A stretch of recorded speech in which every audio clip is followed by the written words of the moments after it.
Hello students, today we'll discuss NT Abhyas NEET Test 99 Physics part. This test has 23 easy questions, 18 medium difficulty level questions and 4 questions are difficult. And 130 plus would be a good score. Let's start with question number 1. An electron is at ground state of hydrogen atom. The minimum energy required to excite the H atom into second excited state.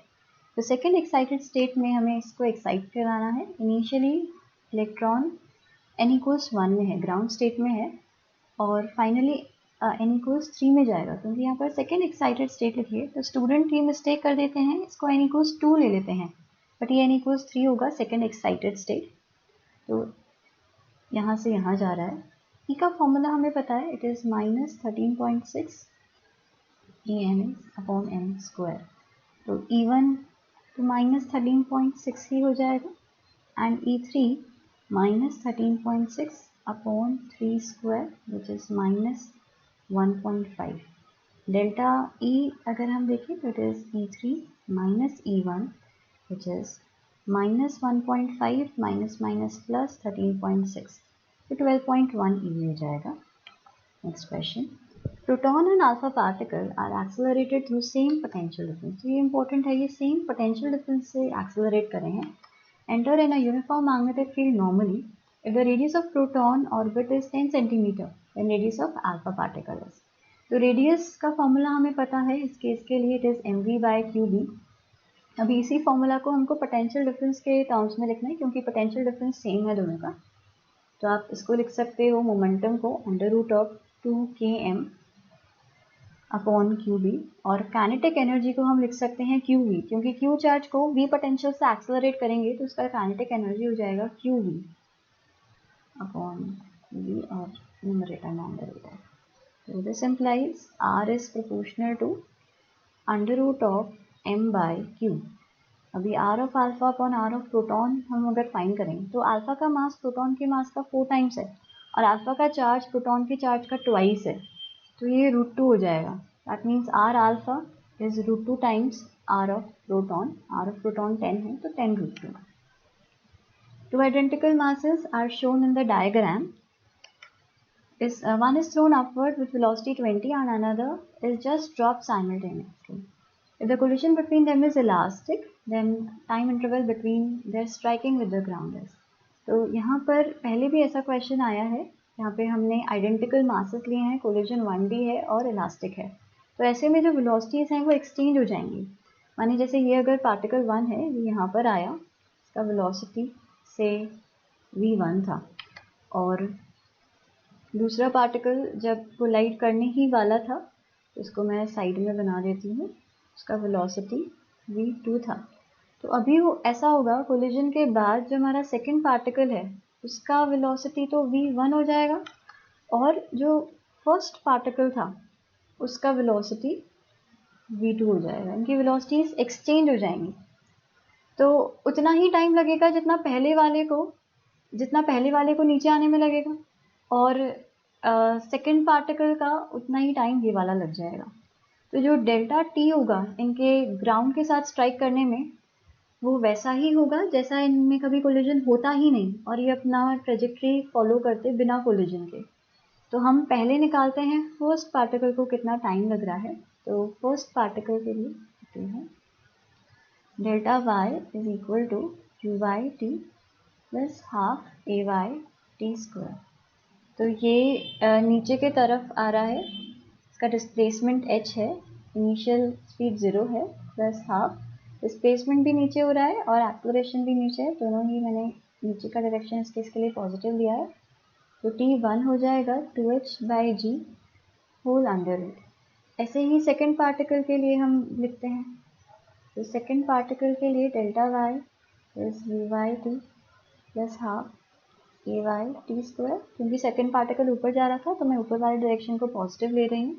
Displacement 0 होगा, यहाँ से यहाँ पर आया है 20t plus half into minus g. Acceleration due to gravity नीचे की तरफ है इसलिए माइनस आ जाएगा. तो t का वैल्यू सॉल्व करने पर आएगा 4 सेकेंड्स। इसको हम अगर सॉल्व करेंगे तो ये मल्टीप्लाई होगा 40/10 4 सेकेंड्स, है ना। तो यहाँ पर अगर हमको h की वैल्यू गिवन होती तो हम कुछ आंसर क्लेम करते कि delta t is t2 minus t1, but वो गिवन नहीं है तो इसको यहीं पर ही लीव कर देंगे। Next question, question number 4. Two blocks of masses 10 and 4 are connected by a spring of negligible mass and placed on a frictionless horizontal surface. Impulsive force gives a velocity of 14 meter per second to the heavier block in the direction of the lighter block. Velocity of center of masses. तो VCM हमें formula पता होना चाहिए, that sigma mi vi upon sigma mi, माना m1 v1 plus m2 v2 upon m1 plus m2। तो m1 is 10 and इसका speed is 14, m2 is 4 और इसका speed is 0 upon m1 plus m2 which is 10 plus 4। तो ये हो जाएगा 140, sorry ये हाँ गलती कर दे, 10 प्लस 4, तो ये हो जाएगा 140 अपॉन 14 विच इज 10 मीटर पर सेकेंड। तो C option. Next question, when a ceiling fan is switched off, its angular velocity reduces to 50% while it makes 36 rotation. तो जब हमने स्विच ऑफ कर दिया तो फ्रिक्शन की वजह से इसका जो एंगुलर स्पीड है वो रिड्यूस होगा और 50% होते होते 36 रोटेशंस कंप्लीट हो गए। How many more rotations will it make before coming to rest. तो हम एक केस लेते हैं जब ओमेगा नॉट से इसका ओमेगा नॉट बाय 2 हो गया, यहाँ पर जो नंबर ऑफ टर्न्स हैं वो है 36 रोटेशन। ओके, तो यहाँ अगर हम थर्ड इक्वेशन ऑफ मोशन से जाएं तो it is delta theta is omega not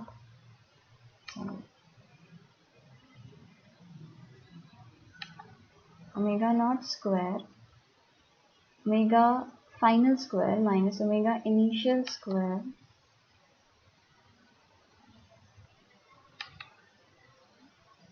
divided by 2 alpha. तो omega final is omega naught by 2 whole square minus omega naught square 0.2 alpha. Delta theta 1 हमारा आ रहा है -3 omega naught square by 8 alpha. ये 1/4 minus 1 3/4 minus 3/4 upon 2 alpha. और second case में omega naught by 2 से 0 हो रहा है, तो डेल्टा थीटा 2 हम लिख सकते हैं omega final square minus omega initial square upon 2 alpha. तो omega final is 0 minus omega initial is omega naught by 2 divided by 2 alpha, which is minus omega naught square by 8 alpha। तो delta theta 2 upon delta theta 1 हम निकालेंगे तो हो जाएगा 1/3, माना delta theta 2 is 36/3, delta theta 1/3 which is 12 rotation. तो 12 rotation से complete करेगा। क्वेश्चन नंबर 6, तो ये क्वेश्चन का जो कॉन्सेप्ट है वो हमें एनसीईआरटी या कोई और बुक में मिलेगा नहीं, तो ये आउट ऑफ कोर्स है, बट दिया है तो हमें फिर कॉन्सेप्ट पता होना चाहिए।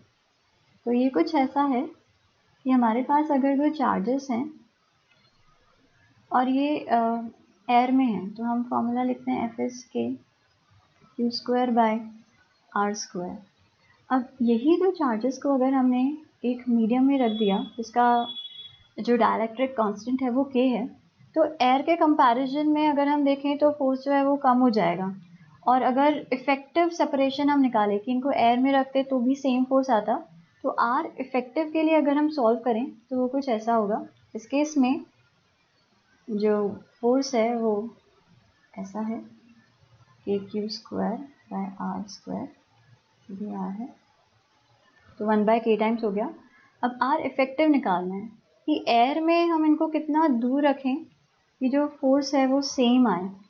तो आर इफेक्टिव हो जाएगा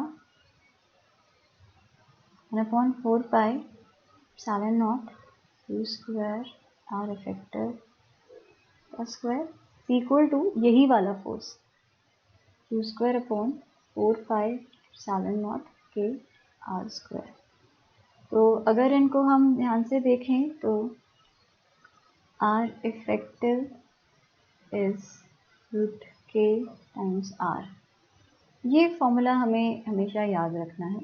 जो इफेक्टिव सेपरेशन है मतलब एयर में कितना दूरी पर रखें कि उतना ही फोर्स आए जितना डायलेक्ट्रिक K में R डिस्टेंस पर रख रहे थे, तो R effective is root K times R। अब क्वेश्चन क्या है, ये तो कॉन्सेप्ट था, this was the concept. Question क्या बोल रहा है, force between two identical charges placed at a distance r in vacuum is F. A slab of dielectric constant 4 is inserted between these two charges if thickness of slab is r/2। तो हमने पूरा नहीं रखा, बस हमने r/2 slab को ही रखा है, इतना थिकनेस के स्लैब को ही रखा है। then the force between charges will become। तो यहाँ पर हम पहले R इफेक्टिव फाइंड करते हैं कि जो r/2 स्लैब है 4 डाइलेक्ट्रिक कांस्टेंट का, वो एयर के कितने लेंथ के इफेक्टिव है। तो R effective is root K times R, root K हो जाएगा 2 और R जो यहाँ पर लिया हुआ है वो है r/2, है ना। ऐसा इसको R डैश में ले लेती हूँ हर जगह।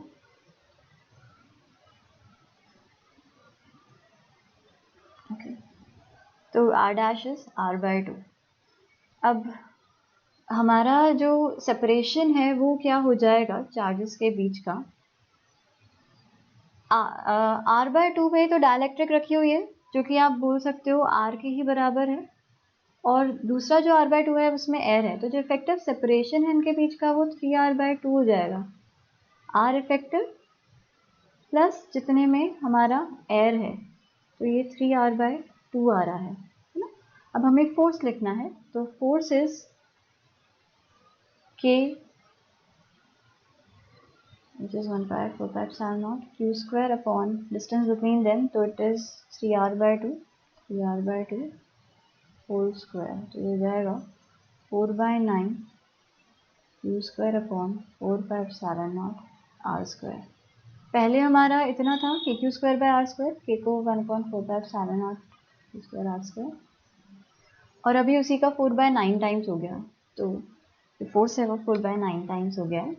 क्वेश्चन नंबर 7, करंट I हमें बताना है कितना होगा। तो हम अगर इनका इफेक्टिव निकालें, ये दोनों हमारे सीरीज में है, तो ये हो जाएगा 12 ओम, और 12 और 3 जो है पैरेलल में है, तो R इक्विवेलेंट हो जाएगा 12 into 3 upon 12 plus 3 which is 36 upon 15, तो 3 5 times 3 12 times it is 2.4 ohm. अगर करंट हमें फाइंड करना है बैटरी से, तो potential difference 4.8 divided by resistance, it is 2 ampere. Next question, ये भी अच्छा क्वेश्चन है। In the circuit shown the ideal ammeter reads current I1 ampere. Now the source of EMF and the ammeter are physically interchanged. That is, source is placed between DC. तो source को आपने यहाँ पर रख दिया ammeter के जगह पे, और अमीटर को आपने बैटरी के जगह पर रख दिया।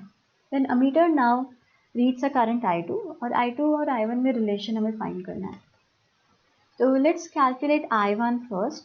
तो फर्स्ट केस में जो हमारा करंट है वो I1 है, तो हम उसके लिए सॉल्व करते हैं। तो I1 हमारा कितना हो जाएगा, यहाँ पे अगर हम इसको ऐसा लिखें, तो I1 हमारा डायरेक्टली नहीं निकल पाएगा, पहले हमको बैटरी से करंट निकालना पड़ेगा। Suppose current through battery is I0, तो I0 is E upon R equivalent. R equivalent ये दोनों रेजिस्टर्स पैरेलल में है और उनके साथ ये सीरीज में है, तो ये हो जाएगा R2 R3 upon R2 plus R3, ये पैरेलल कॉम्बिनेशन, और R1 इनके साथ सीरीज में है, ये I0 हो गया। और इस I0 को हमको इन दोनों में डिवाइड करना है, तो करंट जो है वो रेजिस्टर के इन्वर्स रेशियो में डिवाइड होगा। तो I1 equals R2 upon R2 plus R3 into I0, तो R2 upon R2 plus R3 into I0 which is E upon R2 R3 R2 plus R3 plus R1। तो इसको अगर हम solve करें तो ये क्रॉस मल्टीप्लाई होगा और फिर ये कैंसिल हो जाएगा, तो R2 R3 plus R2 R1 plus R3 R1, तो ये I1 हो जाएगा। फिर नेक्स्ट केस क्या है, हमने इंटरचेंज कर दिया बैटरी को और अमीटर को, तो यहाँ पर A आ गया, ये R1 है, ये R2 एज इट इज, और यहाँ पर बैटरी आ गई R3। This is case 2। Case 2 के लिए भी हमें करंट निकालना है, तो उसको हम I2 बोल रहे हैं।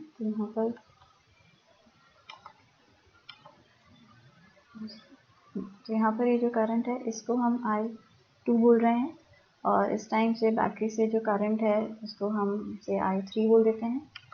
तो I3 यदि हम फाइंड करें तो I3 वापस से हो जाएगा E upon R equivalent. R equivalent अभी R1 R2 जो है वो पैरेलल में है और R3 के साथ सीरीज में है। तो R1 R2 का parallel R2 R1 upon R1 plus R2, और ये R3 के साथ सीरीज में है, तो ये I3 हो जाएगा।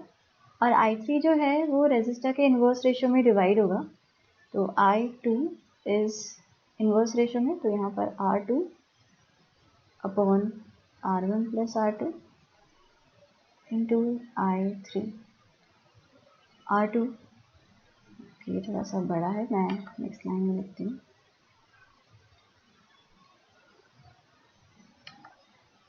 This implies I2 is R2 upon R1 plus R2 into I3. I3 is E times R1 R2 upon R1 plus R2 plus R3। तो यहाँ पर भी क्रॉस मल्टीप्लाई करेंगे, फिर ये जो R1 R2 है इस R1 प्लस R2 के साथ कैंसिल हो जाएगा, तो ये होगा E R2 upon R1 R3 plus R2 R3 plus R1 R2। तो ये पहले जैसा ही आ रहा है, न्यूमरेटर डिनोमिनेटर दोनों सेम है, तो I1 इक्वल्स I2, ये आंसर हो जाएगा। Next question, electric field strength in Newton Coulomb inverse that is required to just prevent a water drop carrying a charge 16 into 10 to the power minus 19 coulomb from falling under gravity। हमारे पास एक charge है, water droplet है जिस पर charge है, जिसको हमें fall नहीं करने देना है। तो एक तो इस पर mg फोर्स लग रहा होगा, और एक हमें इलेक्ट्रिक फील्ड इतना अप्लाई करना है कि इक्विलिब्रियम में रहे। इलेक्ट्रिक फील्ड की वजह से फोर्स QE हो जाएगा। यहाँ पे फोर्सेस बैलेंस्ड हैं, तो QE इक्वल्स mg। हमें E के लिए सॉल्व करना है, तो E is mg by q। तो mass is 1.6 into 10 to the power minus 6 kg। इसको आप पहले लिख सकते हो 1.6 into 10 to the power minus 3 gram, और ग्राम को kg में कन्वर्ट किया to 10 upon q। Charge is 16 into 10 to the power minus 19, तो ये इंटू 10 यहाँ आ गया, ये 10 और ये 10 कैंसिल हो गया, तो ये हो जाएगा सॉरी, हमें जी को 9.8 लेना है, तो हम ऐसे कैंसिल नहीं कर सकते। जी इज़ 9.8, तो इसको हमने 9.8 ही रहने दिया।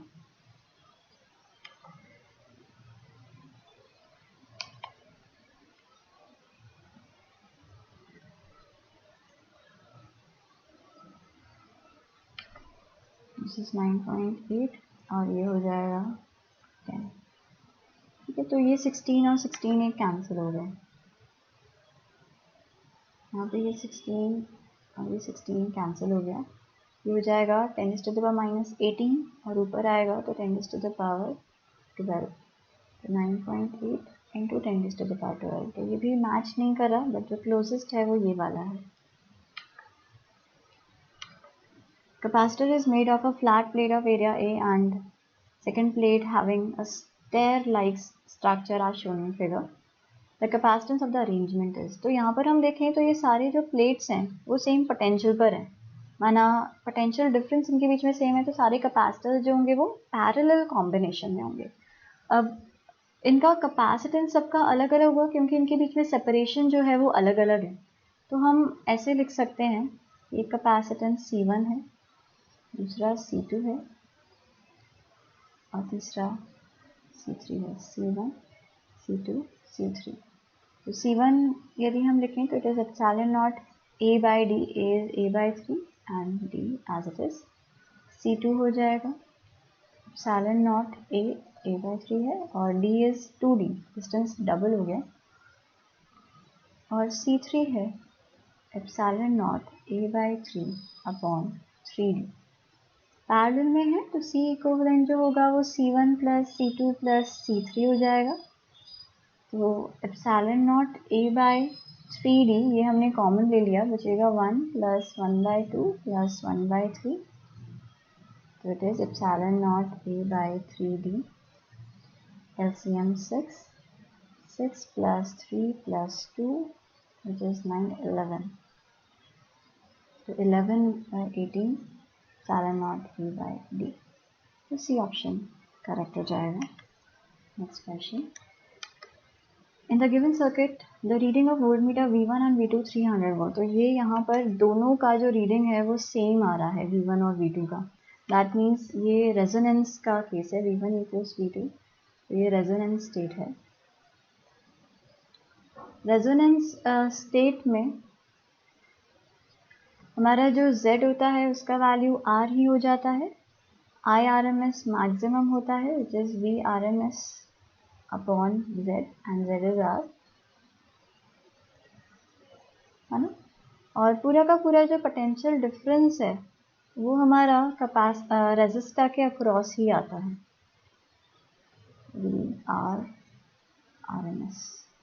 इन दोनों के अक्रॉस अगर आप वोल्टमीटर लगाओगे तो पोटेंशियल ज़ीरो आएगा। तो यहाँ हमसे ये पूछा है वोल्टमीटर V3 का रीडिंग, माना कैपिटल R के अक्रॉस वोल्टेज, और अमीटर का रीडिंग, तो पूरा वोल्टेज रेजिस्टर के अक्रॉस ही आएगा, माना 220 वोल्ट होगा। और करंट अगर हम फाइंड करें तो 220 upon R which is 100, 2.2 ampere current हो जाएगा। Question number 12, one conducting U tube can slide inside another as shown in figure. तो एक दूसरे के अंदर ये स्लाइड कर सकते हैं, maintaining electrical contacts between the tubes. The magnetic field B is perpendicular to the plane of the figure if each tube moves towards the other at constant speed v, at constant speed v, then EMF induced in the circuit in terms of BI, BL and V। तो यहाँ पे आप देखो पहला option zero दिख रहा है, तो मैं बता देती हूँ कि एक दोनों एक दूसरे के पास आ रही हैं तो फ्लक्स चेंज हो रहा है, फ्लक्स चेंज हो रहा है तो ज़ीरो तो आंसर नहीं होगा, इनमें से ही कुछ होगा। और यहाँ पर हमें राइट हैंड रूल से बताना है कि बैटरीज कैसे बनेंगी। तो इस वाले की बात करते हैं ट्यूब ए की। तो ए ट्यूब राइट के तरफ आ रही है और मैग्नेटिक फील्ड जो है वो इनटू द प्लेन है, तो हमें थंब को राइट के तरफ रखें और जो फिंगर्स हैं उनको अंदर की तरफ स्ट्रेच करें, तो जो पाम है वो ऊपर की तरफ पॉइंट कर रही है, माने जो EMF बनेगा, बैटरी बनेगा, उसका पॉजिटिव ऊपर होगा और नेगेटिव नीचे, और वैल्यू हो जाएगी BVL। ऐसे ही ट्यूब बी के लिए देखते हैं, बी लेफ्ट के तरफ जा रही है और जो मैग्नेटिक फील्ड है वो अंदर की तरफ है, तो थंब को रखा लेफ्ट के तरफ, राइट हैंड के थंब को लेफ्ट के तरफ और फिंगर्स को स्ट्रेच किया अंदर की तरफ, तो जो पाम है वो नीचे के तरफ पॉइंट कर रही है, माना नीचे वाला पॉजिटिव होगा, ऊपर वाला नेगेटिव, और ये भी BV है। तो हम अगर एक लूप में घूम जाएं तो ये दोनों जो बैटरीज हैं वो ऐड हो रही हैं, नेगेटिव से पॉजिटिव फिर नेगेटिव से पॉजिटिव, तो जो नेट EMF आएगा वो 2 BVL हो जाएगा, दोनों ही ऐड हो रहे हैं तो ये 2 BVL। Next, satellite of mass m initially at rest on earth is launched into circular orbit. तो इनिशियली कहाँ था, अर्थ पे था, फिर सर्कुलर ऑर्बिट में हमने इसको लॉन्च कर दिया, equal to radius of the earth, height is equal to radius of the earth, minimum energy required is। तो यहाँ पे इनिशियली यहाँ था, ये इनिशियल स्टेट था, और फाइनली यहाँ पर है, और ये हाइट इज r। तो आप अगर E फाइनल फाइंड करो, E फाइनल ये एक्चुअली में सर्कुलर ऑर्बिट में है, तो जब सर्कुलर ऑर्बिट में है तो इसका E हम लिखेंगे -Gmm अपॉन 2r, और r का वैल्यू सेंटर से विच इज़ 2 कैपिटल R, तो -Gmm अपॉन 4 कैपिटल R हो जाएगा। इनिशियली क्योंकि ये रेस्ट पे था, अर्थ पे था, तो सिर्फ पोटेंशियल एनर्जी आएगी which is -Gmm by capital R। अगर हम डेल्टा E लिखें तो it is -Gmm upon 4r minus minus plus Gmm upon R, तो ये हो जाएगा Gmm by R common, 1 minus 1/4 तो 3/4।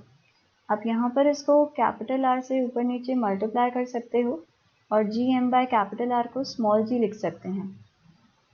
एम भूल गई, एम, हाँ, तो G M by capital R square को स्मॉल जी लिख सकते हैं, तो ये एम जी आर और 3/4 आ जाएगा, D option. Suppose the gravitational force varies inversely as the nth power of distance, then time period of planet in circular orbit of radius r around the sun will be proportional to. तो यहाँ पे हमें पता है force को हम लिख सकते हैं mv² by r and it is inversely proportional to nth power of distance, r is to the power n. That means v के लिए सॉल्व करें तो v is proportional to 1 upon r is to the power n minus 1 की power 1/2 है ना। That means r 1 minus n by 2. Now we have to find dependence of capital T on r. तो capital T time period is 2 pi r by v, तो ये हो जाएगा r और v जो है वो r is to the power 1 minus n by 2 माने r1 and r n minus 1 by 2। तो ये ऐड करेंगे अगर तो ये हो जाएगा r 2 plus n minus 1 तो 1 plus n by 2। So t is proportional to r is to the power n plus 1 by 2। Question number 15. Three rods are made from same material and having same cross section area and length have been joined as shown in figure. तो हमें बताना है कि junction का temperature क्या होगा। तो से जंक्शन का टेम्परेचर इज T, यहाँ से हीट आ रहा है H1 और यहाँ पर heat H2, high temperature to low temperature move करेगा और इधर से जा रहा है H3। तो हम ऐसा लिख सकते हैं H1 plus H2 equals H3। H1 तो it is KA delta T, delta T high to low तो ये 100 minus T by L plus H2 भी सेम ही होगा, KA 100 minus T by L, तो मैं इसी को ही ट्वाइस लिख देती हूँ, इसको इरेज कर देते हैं, equals H3 is KA delta T हो जाएगा T माइनस 0 बाई L। यहाँ पे इसको हम सॉल्व करते हैं,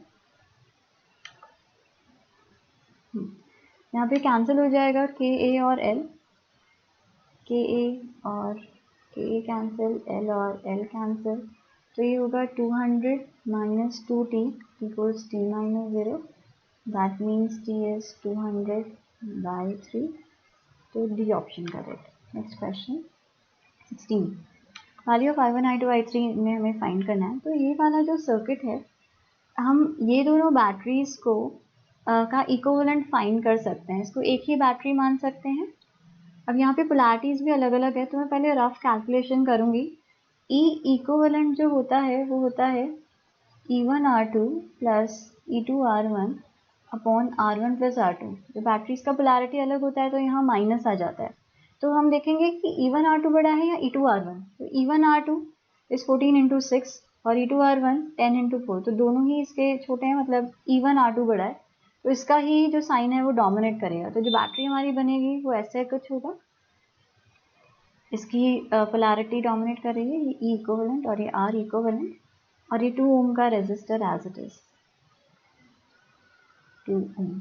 हम E इक्विवेलेंट फाइंड करते हैं, E2R1 14 × 6 माइनस 4 × 10 अपॉन 4 प्लस 6 10, तो ये हो जाएगा 6 4 24 6 1 6 84 minus 40 upon 10 which is 4.4 volt. तो E इक्विवेलेंट है 4.4 और R इक्विवेलेंट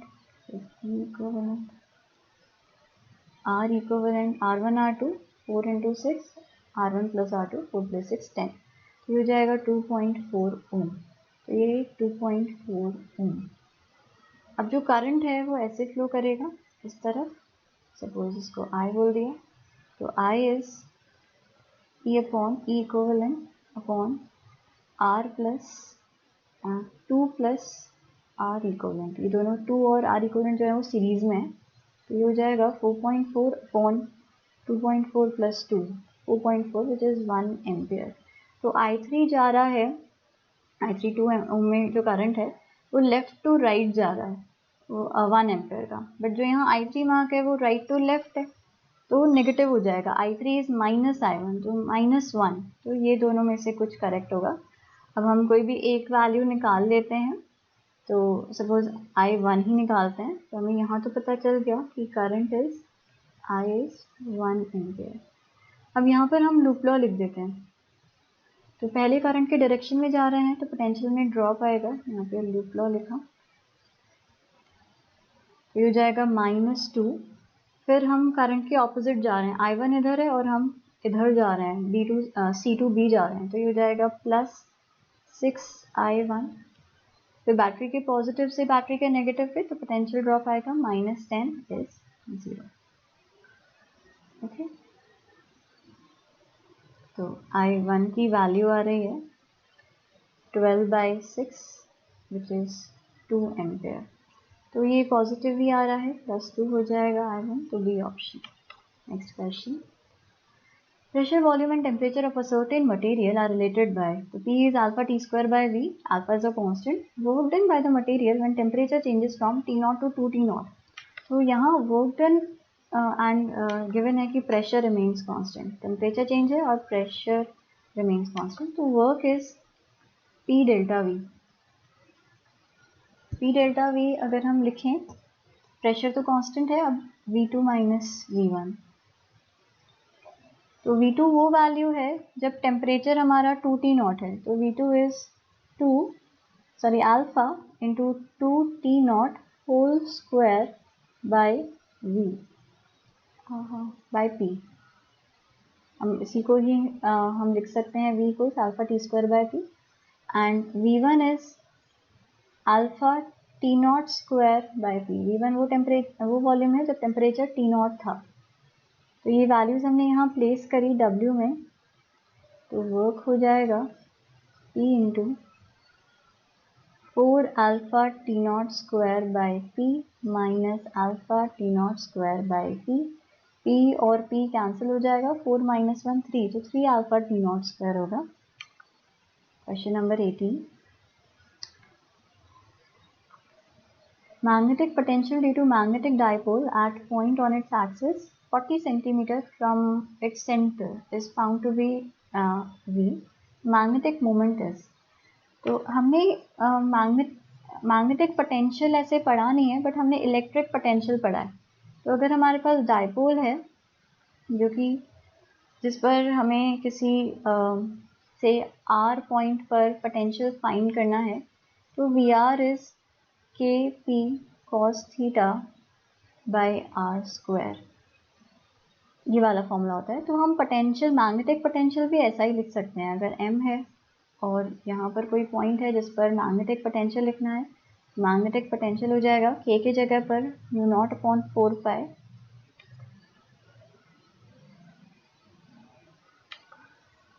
μ0/4 पाई, P की जगह पर M cos theta as it is और R स्क्वायर भी एज इट इज।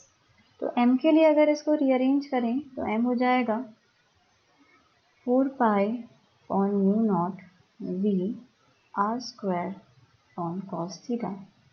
यहाँ पर हमें बोला है कि जो पॉइंट है वो एक्सिस पर ही है, माना थीटा की वैल्यू 0 है, तो cos थीटा 1 हो जाएगा, V का value 2.4 into 10⁻⁵ cos theta 1 and R square is 0.4 meters. तो इसको हम सॉल्व करेंगे तो ये हो जाएगा 2.4 इंटू 16, 4 6 24, 4 1 4 5 6, 6 2 12, 2 1 3, 384 आ रहा है, तो यहाँ पर ऑप्शन सी करेक्ट हो जाएगा। Next question, an ionized gas contains both positive and negative ions if it is subject to simultaneous electric field along x-axis। तो यहाँ पर इलेक्ट्रिक फील्ड है and magnetic field along z, तो हमने यहाँ पर मैग्नेटिक फील्ड बनाया तो आपको बताना है कि डिफ्लेक्शन कहाँ कैसे होगा। ओके, ये x है, ये y है और अंदर वाला बाहर वाला z है, तो ये डॉट हो जाएगा क्योंकि z हमने बाहर की तरफ लिया है।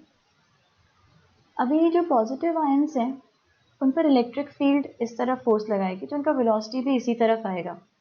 और अगर हम मैग्नेटिक राइट हैंड रूल से फोर्स लिखें तो v के डायरेक्शन में थंब को किया, मैग्नेटिक फील्ड के डायरेक्शन में हमने फिंगर्स को स्ट्रेच किया, तो y डायरेक्शन में फोर्स आ रहा है नीचे की तरफ, नेगेटिव y डायरेक्शन में फोर्स आ रहा है, तो यहाँ पर ये रिफ्लेक्ट होंगे नेगेटिव y में। ऐसे ही नेगेटिव चार्जेस हैं तो उनका वेलोसिटी इस तरफ होगा। वेलोसिटी के डायरेक्शन में थंब को रखा, मैग्नेटिक फील्ड उनके डायरेक्शन में फिंगर्स को स्ट्रेच किया, तो पाम ऊपर की तरफ पॉइंट कर रही है, बट क्योंकि ये नेगेटिव पार्टिकल्स हैं तो इन पे भी फोर्स नीचे के तरफ ही लगेगा, तो ये भी नीचे के तरफ ही डिफ्लेक्ट होंगे। तो all ions deflect towards negative y direction. Next question, particle moves along straight line OX at time t, the distance x of particle from O is, तो x हमें given है 40 plus 12t minus t cube. How long would the particle travel before coming to rest? तो पहले हम इसका velocity निकालते हैं which is dx by dt. तो 40 का डिफरेंशिएशन 0, 12t का 12 माइनस टी क्यूब का 3t स्क्वायर। हमें बताना है velocity 0 कब होगी, तो v को 0 प्लेस कर दिया, 12 माइनस 3t स्क्वायर 0, तो t का वैल्यू आ रहा है 2 सेकेंड। 2 सेकेंड्स पे हमारा velocity 0 है, तो 0 से लेकर के 2 तक डिस्प्लेसमेंट कितना हुआ, तो x at t equals to minus x at t equals 0, तो it is 40 plus 12 into 2 24 minus 2 का क्यूब which is 8। मैं यहाँ पर t की वैल्यू 2 प्लेस कर रही हूँ, minus x at t equals 0, तो ये दोनों 0 हो जाएंगे, सिर्फ 40 बचेगा, 40 कैंसिल हो जाएगा और 24 minus 8, तो ये 16 आ जाएगा। Next question, piece of marble is projected from Earth's surface with velocity 50 meter per second. 2 seconds later, it just clears a wall 5 meter high. हमने यहाँ से इसको प्रोजेक्ट करा with speed 50 meter per second with an angle theta, और इसका कुछ ऐसा path होगा, और 5 seconds later, अभी ये कहीं पर बीच में ही है, 2 seconds later कहीं पर बीच में ही है, और 5 meter high वॉल को ये क्रॉस कर रहा है, तो यहाँ पे t का वैल्यू 2 सेकेंड हो जाएगा। तो हम अगर y में इक्वेशन अप्लाई करें, delta y equals U Y T plus half A Y T square, तो U Y is 50 sine theta into T which is 2 seconds plus half A Y is minus G into 2 का square, और delta y 5 metres. इसको हम rearrange करते हैं, 2 cancel होगा, 10 into 2 20, तो ये नेगेटिव में था, उधर जाके पॉजिटिव होएगा, तो 20 प्लस 5 25 इक्वल्स 100 साइन थीटा, माना साइन थीटा आ रहा है 1/4, तो थीटा is sine inverse 1/4। Next question, point 2 kg object at rest subject to a force इतना, वेलोसिटी आफ्टर 6 सेकेंड्स, तो we can write v vector as u vector plus a vector into t because acceleration is constant, force constant तो acceleration constant। वैसे start किया तो ये 0 हो जाएगा। acceleration is force upon mass, तो force is 0.3 I cap minus 0.4 J cap and mass is 0.2। Time हमें given है 6 सेकेंड, 6 सेकेंड्स बाद वेलोसिटी बतानी है, तो ये पॉइंट तो सारे हट जाएंगे, 2 ये पॉइंट सब हटा दिए, इससे ये हट गए, 2 1 और ये 2 3, तो ये हो जाएगा 9 I cap minus 12 J cap, A option correct हो जाएगा। तो नेक्स्ट क्वेश्चन देखते हैं, cricket ball of mass 0.25 kg with speed 10 meter per second hits a bat and returns with same speed within 0.1 second। तो एक बॉल है जो कि बॉल को हिट किया, बैट को हिट किया 10 मीटर पर सेकेंड से, और फिर रिटर्न कर रही है सेम स्पीड से, और जो ड्यूरेशन है वो हमको गिवन है 0.01 सेकेंड का, तो हमको फोर्स बताना है, तो F is equal to mass into acceleration, acceleration is v final minus v initial upon time. तो यहाँ पर जो वेलोसिटीज़ हैं इनिशियल और फाइनल वो ऑपोजिट डायरेक्शन में, तो जब हम इनका डिफरेंस फाइंड करेंगे तो जो मैग्नीट्यूड्स हैं वो ऐड हो जाएंगे। तो यहाँ पर जो v2 माइनस v1 होगा वो 10 + 10 20 हो जाएगा। मास हमको गिवन है 0.25 एंड टाइम इज 0.01 सेकेंड। तो ये कैंसिल हो गया, 25 to 50 और ये 100, तो 500। क्वेश्चन नंबर 24, बाइंडिंग एनर्जी पर nucleon for a parent nucleus is E1 and that for daughter is E2 then. तो अगर हमारा रिएक्शन हो रहा है तो एनर्जी रिलीज हो रही है, तो हमेशा जो प्रोडक्ट्स हैं उनका बाइंडिंग एनर्जी ज़्यादा होना चाहिए रिएक्टेंट के बाइंडिंग एनर्जी से। तो प्रोडक्ट माने डॉटर न्यूक्लियस, तो इसका बाइंडिंग एनर्जी ज़्यादा होना चाहिए पेरेंट न्यूक्लियस से। क्वेश्चन नंबर 25, बाइंडिंग एनर्जी पर nucleon for deuteron and helium given है। Energy release when 2 neutrons fuse to form helium nucleus. तो 2 न्यूट्रॉन्स माना 2H12 ये फ्यूज किया और बनाया 2He4। यहाँ हमको Q का वैल्यू बताना है कितना होगा। तो जैसा पहले वाले क्वेश्चन में था, binding energy of product minus binding energy of reactant. तो प्रोडक्ट का binding energy per nucleon helium का है 7 एंड हीलियम हैज़ 4 न्यूक्लियॉन्स। तो 4 multiplied by binding energy per nucleon minus reactant का बाइंडिंग एनर्जी पर न्यूक्लियन 1.1 और reactant में कितने nucleons हैं, 2 न्यूक्लियॉन्स हैं, तो इंटू 2 हो जाएगा 28 माइनस 2.2 विच इज 28 माइनस 2.2, तो ये 8 आ जाएगा इधर, ये 28 9 minus 2 7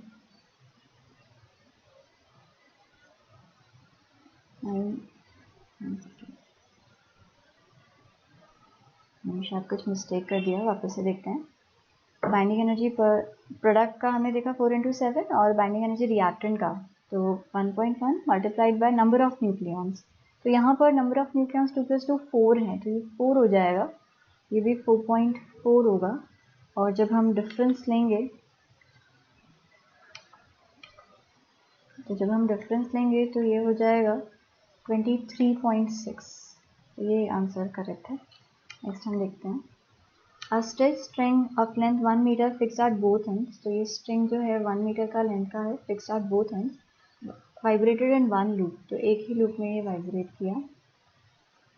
It is now plugged at point situated 0.25 centimetre. तो यहाँ पर कोई पॉइंट है L/4 पर जहाँ से इसको प्लग किया, तो जहाँ से प्लग किया है वो हमारा एंटी नोड हो जाएगा, ये एंटी नोड होगा और ये नोड है, तो नोड एंटी नोड, वापस से यहाँ पर एक और नोड आएगा, फिर 3/4 पर एंटी नोड और यहाँ पे नोड।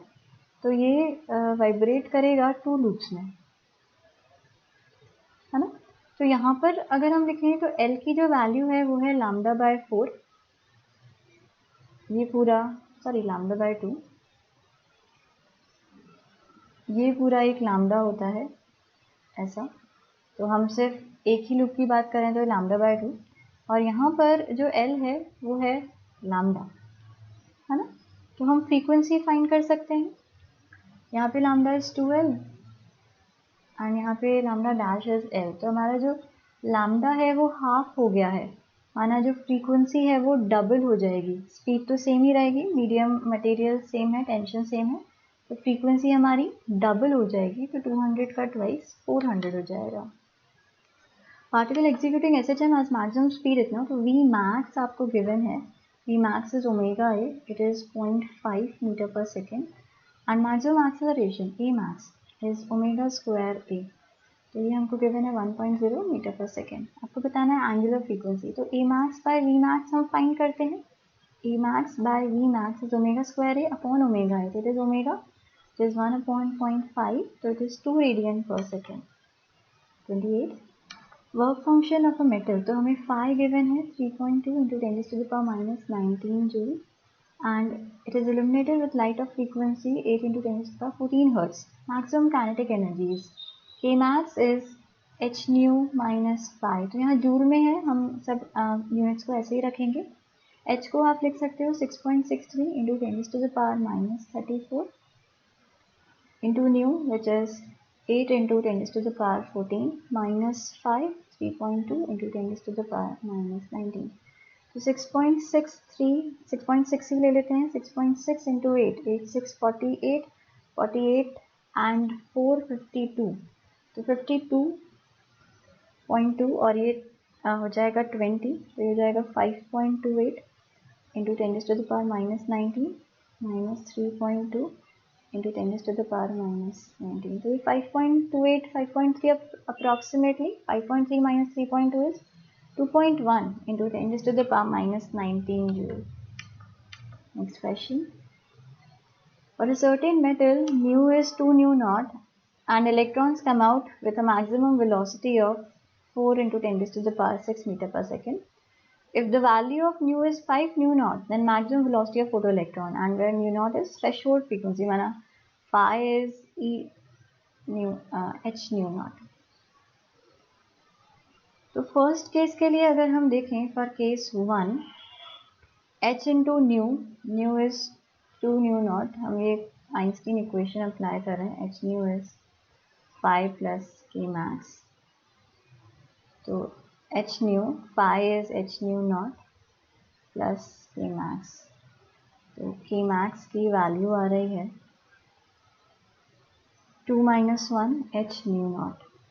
केस 2 के लिए हमने न्यू 5 न्यू नॉट यूज लिया है. तो h into 5 nu not is equal to 5, तो वही रहेगा h न्यू नॉट, और k मैक्स हमारा चेंज हो जाएगा k मैक्स डैश. तो यहाँ पे k मैक्स डैश आ रहा है 5 minus 1 4h new not. k max हमारा 4 टाइम्स हो गया, आना जो स्पीड है वो ट्वाइस हो जाएगा. k max is k is half m v square. k जो है वो v स्क्वायर के प्रोपोर्शनैलिटी में है. तो k अगर 4 टाइम्स हो रहा है मतलब v ट्वाइस हो रहा होगा. तो पहले 4 था, उसका ट्वाइस 8 हो जाएगा. Next question. Small ball of density rho is immersed in liquid of density sigma to a depth h and release height above the surface of water up to which the ball jumps. तो यहाँ पर h पर हमने इसको release करा है. यहाँ पर जो लिक्विड है उसका डेंसिटी ज़्यादा है. दैट मीन्स बॉयंट फोर्स बड़ा होगा तो ऊपर की तरफ ये एक्सेलरेट करेगी. इस पर 2 फोर्सेस लग रहे होंगे. एक लग रहा होगा बॉयंट फोर्स और एक लग रहा है mg. तो acceleration is fb minus mg.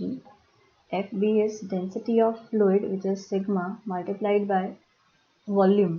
तो वॉल्यूम इसका हम ऐसा लिखेंगे, mass of object divided by density of object into G. तो mvg minus mg that this divided by m. Okay. तो एक्सेलरेशन हो जाएगा sigma by row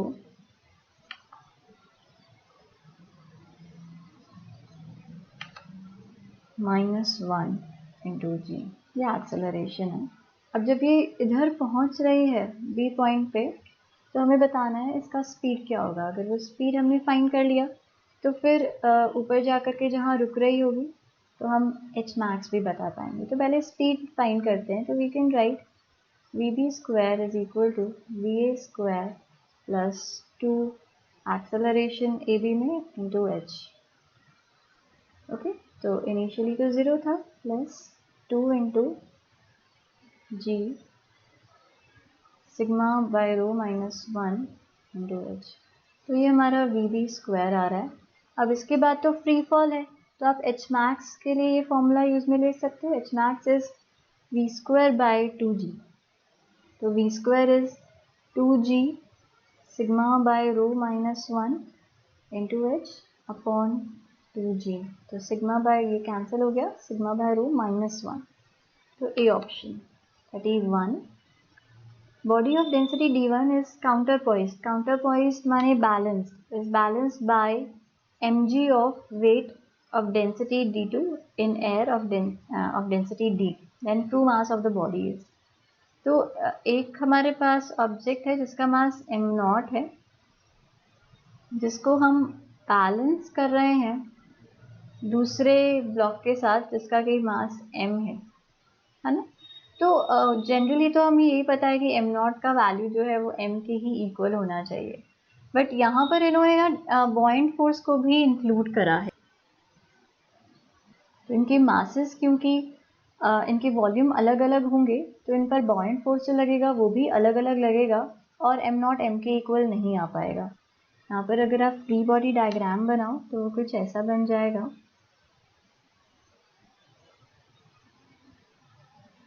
M not g, this is m not, यहाँ पे एफ बी वन और इधर लगेगा M g और ये एफ बी टू। तो एक्चुअल में इनके जो एपरेंट वेट्स हैं वो इक्वल होंगे। एपरेंट वेट ऑफ वन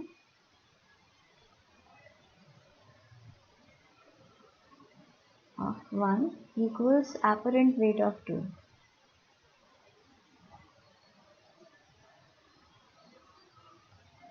तो एपरेंट वेट अगर हम फाइंड करें तो इसके लिए हो जाएगा m not ji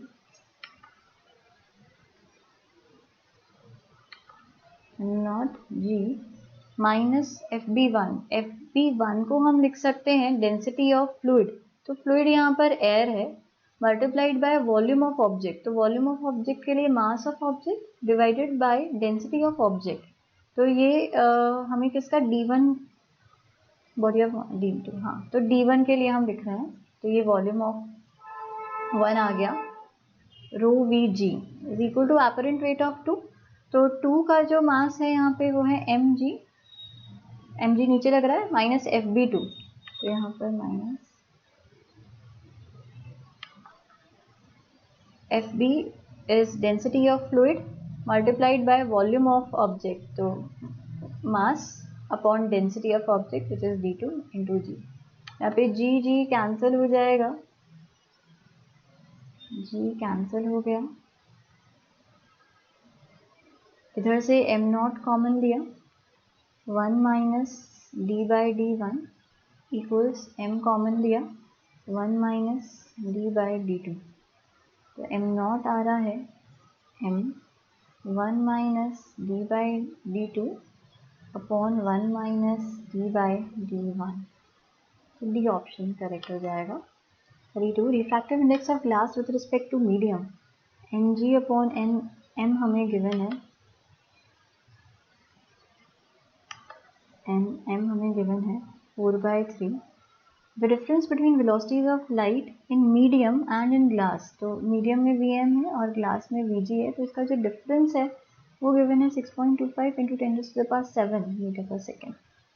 then velocity of light and medium is, तो आपको वेलोसिटी ऑफ लाइट मीडियम में बताना है।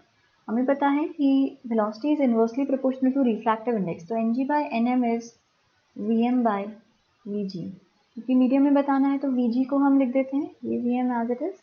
यहाँ पे वी जी को हमने लिख दिया 3/4 वी एम इक्वल 6.25 इंटू 10⁻⁷। तो हो जाएगा 1/4 वी एम, माना v m is 4 times 6.25 into 10⁻⁷। तो 6.25 इज 2.5 इंटू 2.5, 2.5 इंटू 4 हो जाएगा 10। तो 2.5 एक ही वाला और 10 इधर गया तो 10⁸ तो A option. 33 refractive index of material of plano convex lens, plano concave lens. तो कॉनकेव लेंस ऐसा होता है, एक साइड से प्लेन एक साइड से कॉनकेव। इसके लिए आपको n का वैल्यू गिवन है 5/3 और रेडियस गिवन है 0.3। तो हम 1/f ऐसे लिख सकते हैं n2/n1 minus 1 into 1/r1 minus 1/r2। ठीक है, इधर से रेज नजर आ रही है। तो n2/n1 5/3/1 which is 5/3 minus 1/r1। तो इसके लिए ये तो इन्फिनिटी हो जाएगा। r2 इधर आएगा और ये 0.3। तो ये हो गया 5/3 माइनस 3, तो 2/3 इंटू माइनस 1/0.3। तो ये f आया 9/20 which is negative with negative sign minus 0.45. Next question. Two uniform thin rods, each of mass m, length l are placed along x and y axis. तो एक रॉड ऐसे रखा, एक rod ऐसे रखा. With one end of each at origin. Moment of inertia of the system about z axis. इसके about moment of inertia क्या होगा? तो I about z. ये axis इस रॉड के perpendicular है. तो ये 1, ये 2. I1 plus I2. I1 end से पास कर रही है तो ml square by 3. यहाँ पर भी end से पास कर रही है तो ml square by 3 माना 2 ml square by 3. तो B करेक्ट हो जाएगा. Solid cylinder of mass 2 kg, radius 0.2 meter, rotating about its own axis without friction with an angular velocity 3 radian per second. Angular momentum is, so angular momentum is I omega. Solid cylinder उसके axis के about rotate कर रहा है. माना I is mr square by 2 into omega. M का value 2, R का value 0.2 and omega is 3. तो ये तो cancel हो गया. 0.04 into 3, 0.12 joule second. Sorry, 0.12. Question number 36, ये सेमीकंडक्टर का क्वेश्चन है. यहाँ पे आपको नेटवर्क गिवन है नॉर नॉट का और बताना है कि इक्विवेलेंट किसके होगा. तो ये फाइंड करने के लिए हम पहले इसका ट्रुथ टेबल बनाते हैं.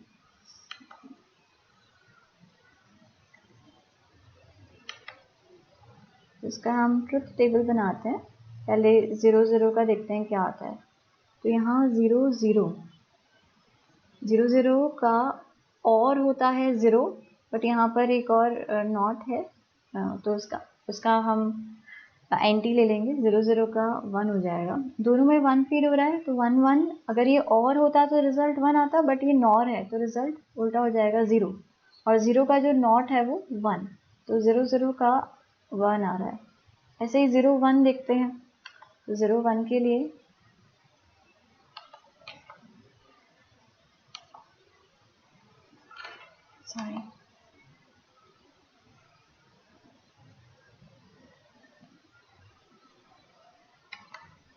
एक 0 है एक 1 है, तो 0 और 1 का और आता 1, बट यहाँ पर नॉर है तो 0 हो जाएगा. 0 0 को फीड कराया तो 0 0 का और आता 0, बट ये नॉर है तो 1, फिर 1 का नॉट हो जाएगा 0, तो ये 0 आ गया. बी और ए आइडेंटिकल हैं तो 1 0 भी 0 ही आएगा. अभी अगर हम 1 1 देखें तो ये भी 1 और ये भी 1 है. तो एक बार दोबारा से ये भी 1 है. 1 1 का और आता 1, बट यहाँ पर नॉर है तो 0. 0 0 का और आता 0, बट यहाँ नॉर है तो 1, और 1 का नॉट फिर 0 हो जाएगा. तो ये भी 0. तो ये वाला जो हमारा गेट है वो नॉर की तरह एक्ट कर रहा है, और का जस्ट ऑपोजिट, तो नॉर करेक्ट हो जाएगा. 37. In a reverse bias diode, when applied voltage changes by, तो delta V is 1 volt. Current is found to change by delta I is 0.5 microampere. तो reverse bias resistance is, तो reverse bias resistance is delta V upon delta I. तो 1 upon 0.5 into 10 raised to the power minus 6. तो ये 2 into 10 raised to the power 6 ohm हो जाएगा. Next question. Gas mixture consisting of 2 moles of oxygen, 4 moles of argon. तो 2 तो हैं oxygen के और 4 है आर्गन का, मतलब एक डायटोमिक है और एक मोनोटोमिक है.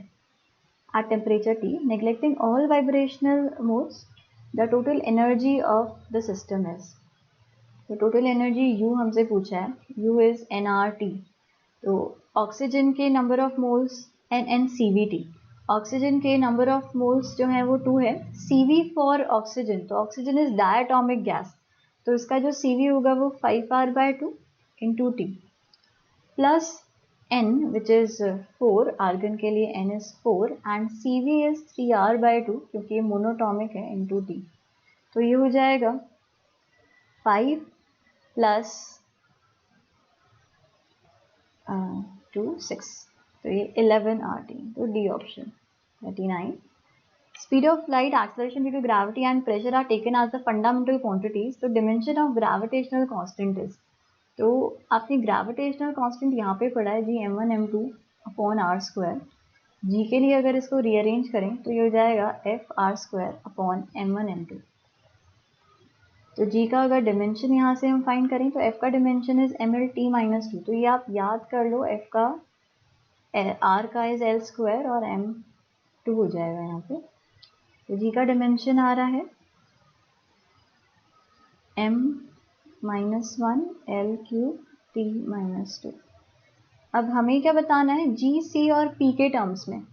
तो c की पावर a ले लेते हैं, g की पावर b और p का पावर c। इसका डिमेंशन और जो d का डिमेंशन g का डिमेंशन है वो हमें सेम करना है। तो c is speed of light is lt-1 raised to the power a, g is lt-2 raised to the power b, and p is pressure is force upon area। तो force का तो ये है mlt-2 अपॉन एरिया L2, तो ये हो जाएगा m-l-1 t-2। और इसका डिमेंशन वैसा ही है जैसा g का डिमेंशन है m-1 L3 t-2। अब अगर हम पावर को कंपेयर करें तो यहाँ पे सी आएगा, m सिर्फ यहीं पर आ रहा है, तो m का पावर यहाँ पे -1 माना c इज -1। अभी l के लिए देखते हैं, तो l एक यहाँ आ रहा है a, फिर एक यहाँ आ रहा है +b और एक यहाँ आ रहा है -c इज 3। और इसकी वैल्यू हमें पता है c की -1, तो माइनस माइनस +1 उधर जाएगा -1, तो a + b इज 2। ये इक्वेशन आया।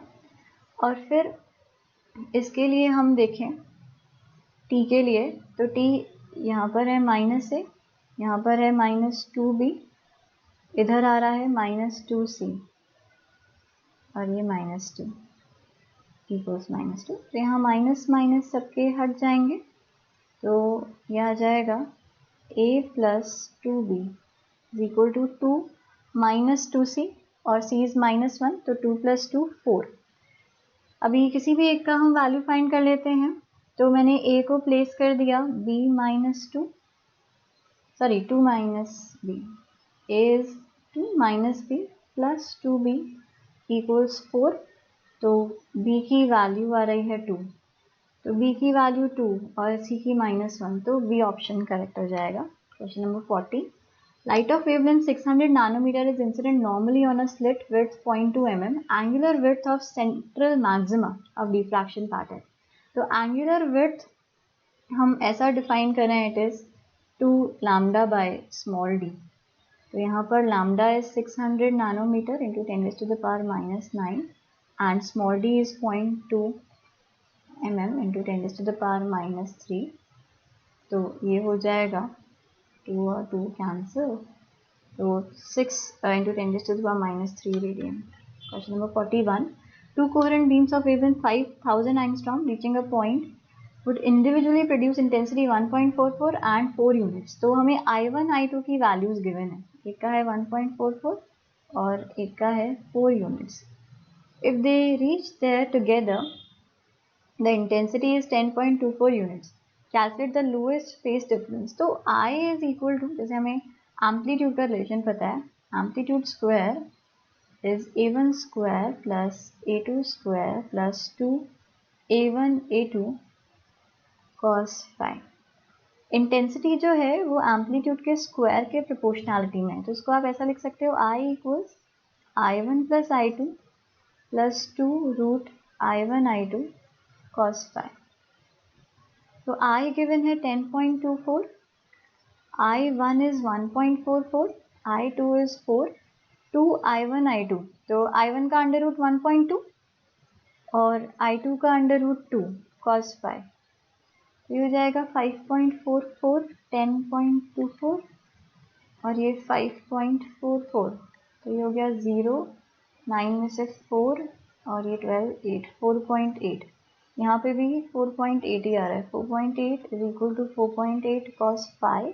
That means cos phi is 1, cos phi 1 है तो phi का वैल्यू 0 हो जाएगा।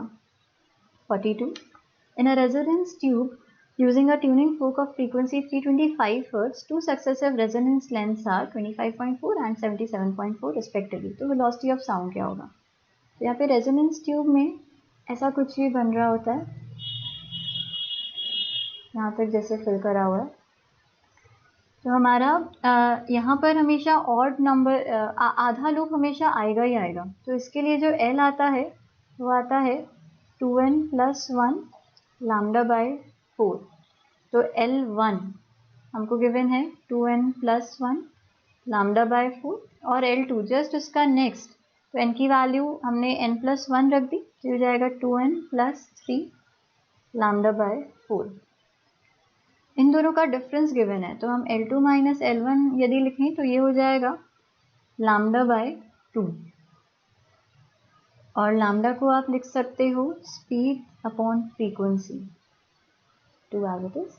L2 minus L1, 77.4 minus 25.4 equals V upon 2F, 2 into 325।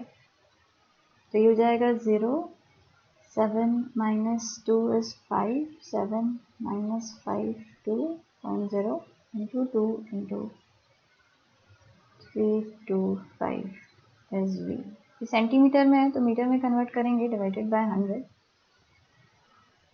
तो सॉल्व करने पर 338 आंसर आ जाएगा। Next question, sinusoidal wave with amplitude y traveling with speed v on a string of linear density rho, angular frequency omega of wave is omega. Following conclusions are drawn. Mark one which is correct. Mark the one which is correct. तो यहाँ power के बारे में discuss किया है, rate of energy. तो power is half mu v omega square A square. तो बोला है फर्स्ट ऑप्शन में doubling the frequency double the rate. No, frequency को डबल कर देंगे तो पावर जो है वो 4 टाइम्स हो जाएगी, तो ये तो फॉल्स हो गया। If amplitude were double the rate at which energy is carried would be half. तो एम्पलीट्यूड के स्क्वायर के प्रोपोर्शनलिटी में 4 टाइम्स होना चाहिए। सी में if amplitude were double rate of energy carried would be double, तो ये भी रॉन्ग है। D option, rate at which energy is carried is directly proportional to velocity of the wave, तो yes, तो डी ऑप्शन करेक्ट हो जाएगा। Next, displacement of a body of mass 1 kg as a function of time on horizontal surface is given. Work done in first 1 second is, तो x is 2t square, that means velocity इसका differentiation dx by dt, तो हो जाएगा 4t। आपको बताना है work in first second, तो work is change in kinetic energy, it is half m v final square minus v initial square। Initially t0 पर तो 0 था और 1 सेकेंड पर इसका वेलोसिटी 4 हो जाएगा, तो 4 4 16, हाफ इंटू 1 इंटू 16, तो 8 joule answer. Next question, spring which is initially in its natural length first stretched by x। तो हमें यहाँ पर स्प्रिंग गिवन है, ये नेचुरल लेंथ में थी, पहले इसको हमने x से स्ट्रेच किया, तो इसमें जो वर्क आया वो W आया। Work is change in potential energy of spring which is half k x square. Second case में हमने इसको फर्दर x से स्ट्रेच किया, तो अभी जो पूरा स्ट्रेच है वो हो जाएगा यहाँ नेचुरल लेंथ से 2x। तो इन दोनों में अगर आप वर्क निकालो तो वो हो जाएगा W1 इक्वल्स delta U which is half k x final square. तो एक्स फाइनल स्क्वायर 2x का होल स्क्वायर 4x स्क्वायर minus x initial square which is just x square, तो हो जाएगा 3 times half k x square माना 3 times W। तो W1 is 3W। Thank you.